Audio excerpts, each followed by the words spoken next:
Hey, welcome back to Ping Pong Flicks. My name is Chris Wong. Justice League has opened this past weekend and I really enjoyed it. It was a fun, entertaining movie. I hope you all got to go out and see it just at least once. Give it a chance just once to see if you liked it or not. I know there's a lot of people out there who've already made up their mind not wanting to see it. I think that's a little bit foolish, but it's your own opinion and I respect that. But I feel that if you even wanted to see a Justice League movie, a live action Justice League movie, you should at least see it once. But without that being said, this opening weekend seems to be a complete disaster for domestic opening. International seems to be okay, seems to be kind of doing well, but for domestically, it's been gonna open at so far $96 million opening weekend. That is well below the other DC films. Wonder Woman was the lowest so far. It was $103 million, but it had great legs. I think it had a great A something cinema score, and so every week it just held on. It had a great audience rating, great critical rating. It pretty much was almost a feminist movement in a way. So I'm not sure that's going to happen with Justice League, but we'll see. We'll see how it does next weekend, the big Thanksgiving Day weekend. Let's see if anybody goes out to watch Justice League instead of Coco or vice versa. We'll see about that. But for now, I said I was going to do a spoilers review and talk about that one giant spoiler, which is kind of a spoiler, is that Superman is in this film. Tonal wise, just completely different from the Superman we've had before. Now, if you didn't know anything, about the production of Justice League, if you didn't know anything about Joss Whedon being involved or any of that, and if you just think this is how it's going to be, maybe even Zack Snyder's vision of him making it a little bit lighter, I don't think it was going to be this light. I mean, he is downright Boy Scout Superman that we know. And we know and love from the comic books. He is exactly like how he's in the comic books. He's got that Richard Donner type Superman appeal to him, of course. So, and we even had, Danny Elfman threw in that John Williams score in there just to remind us of what this type of Superman is. Sure, that happened. This actually happened within the film. He has become something of what most of the fans who wanted to see this type of Superman in Man of Steel are finally happy to see that. And a lot of my friends are finally happy to see this type of Superman finally from Henry Cavill. But there are a lot of Zack Snyder fans who it just doesn't feel right. It's not that Superman that we know and love. I am different. I am an amalgamation of two worlds. I love both, so I actually quite frankly can adapt to any changes. I'm weird like that, but I understand. I totally understand the difference in the Zack Snyder version and the difference in this version of Justice League. My wife also too. She watched it with me and she was kind of she was so used to the Batman v Superman, she was so used to the Man of Steel Superman and Batman that she kind of cringed every time they said a joke and or laugh weirdly or smile weirdly. She actually got used to that Zack Snyder's vision and she said this doesn't really complete his vision at all. I understand. That is exactly what happened. But if you take away my knowledge, any knowledge of this universe and what the changes in production and everything, you can kind of see that he had to die.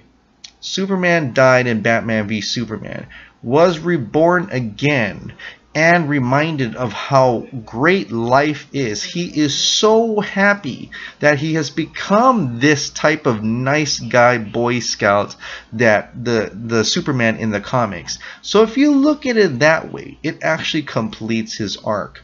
From journeying through dark times, from being introduced to Earth being introduced to him, accepting him for a little bit, as we can see in the firefighter scene, which, by the way, I think is Billy Batson. That would be pretty crazy and cool if that was Billy Batson. you can kind of see that Earth kind of enjoyed.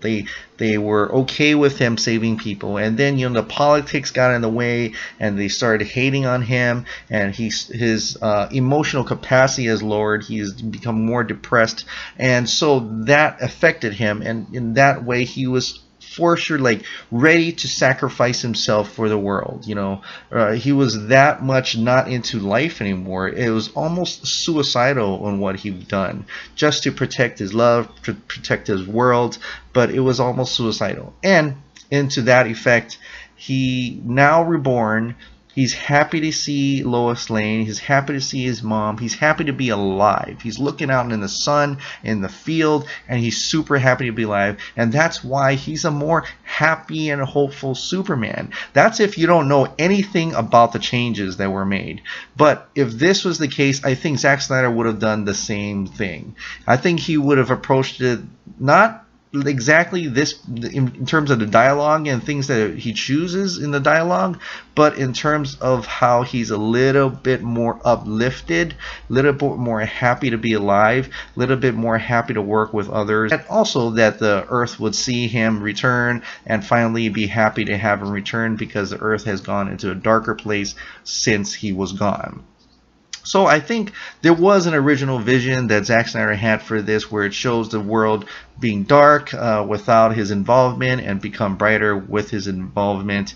I think there is a case for that, because you actually do see that in the opening scene with the slow motion scene with that everybody knows music in the background. It's very much like Watchmen in that way, in that opening. A slow motion, it just captures the feeling of remorse and captures the feeling of sadness and depression that we've lost a heroic icon in the world.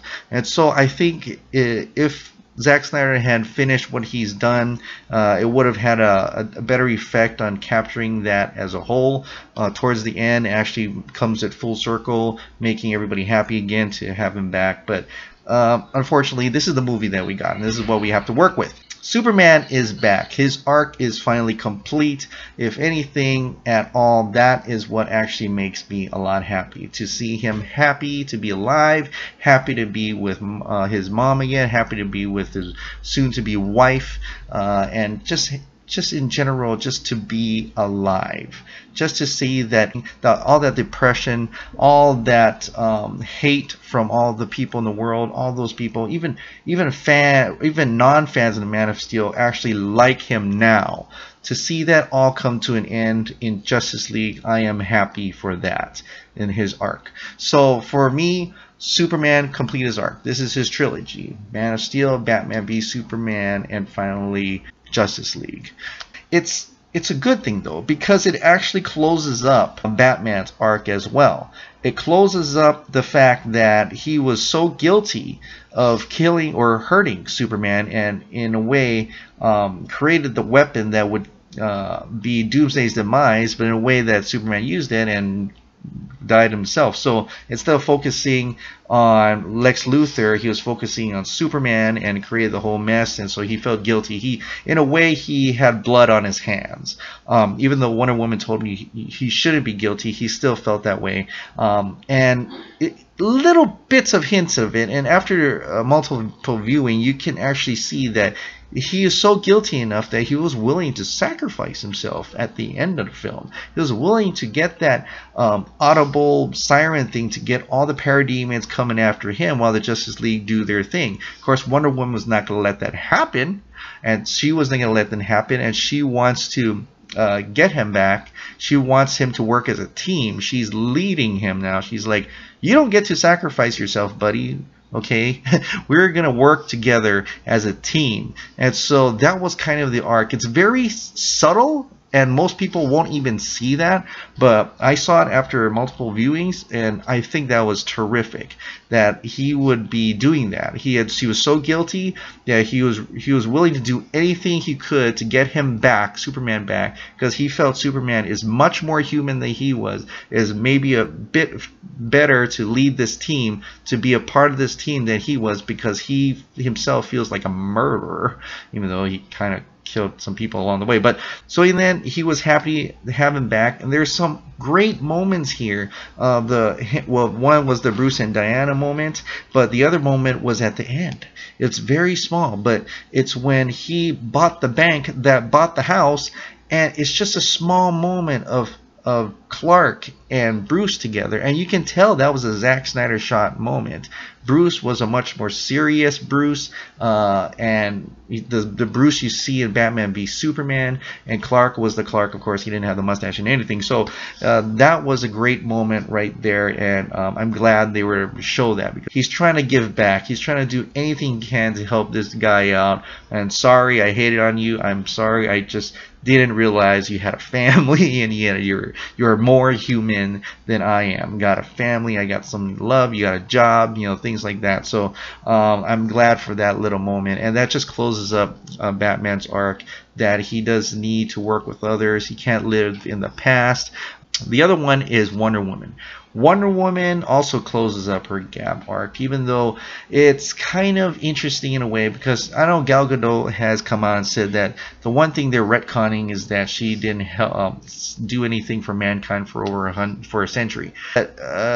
She kind of says that, but in the movie she actually reveals that she does help out here and there, but not totally be in front into mankind like how she was with the terrorist groups, right? So she's finally helping mankind. She's finally doing her due diligence and fighting crime, but she hasn't really openly come out. In a way, her thing closes too, because she wasn't confident to lead because of Steve Trevor.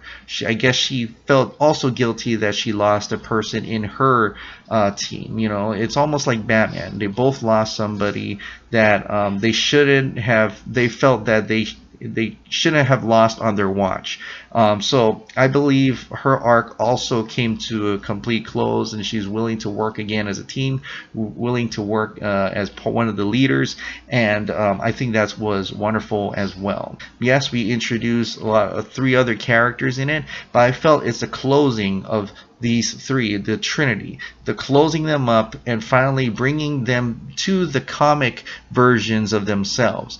Batman's no longer hateful. He's no longer feeling guilty for Superman's death. He's ready to work with the team and not just try to selflessly do things on his own.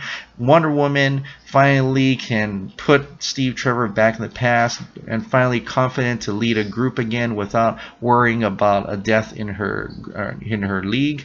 And Superman, of course, back in life. So happy, in fact, that he's more of a Boy Scout now, more optimistic about his actions, more confident that he's stronger than Steppenwolf. I mean, the way he's so OP in this movie is awesome. I love that, because it just shows how big of an importance he is. He's not being beat down by Batman, you know. He's OP, he's overpowered, and the way he smiles when Steppenwolf punches towards him, it just shows that he's confident enough to take this guy out. Not a problem. So I'm so happy that he's at this level. He's at his game here, and that shirt rip at the end, beautiful. It's a great send off. If this is the last DCU movie, I don't know, but if this is, I'm just saying, if this is the last of the DCU of these 3 characters, I am happy to say that I'm happy that they closed off their arc finally before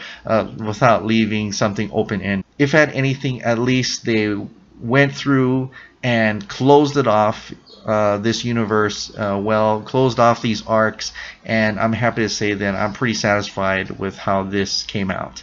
Thank you so much for subscribing. Thank you so much for watching. I'll see you next time. Bye.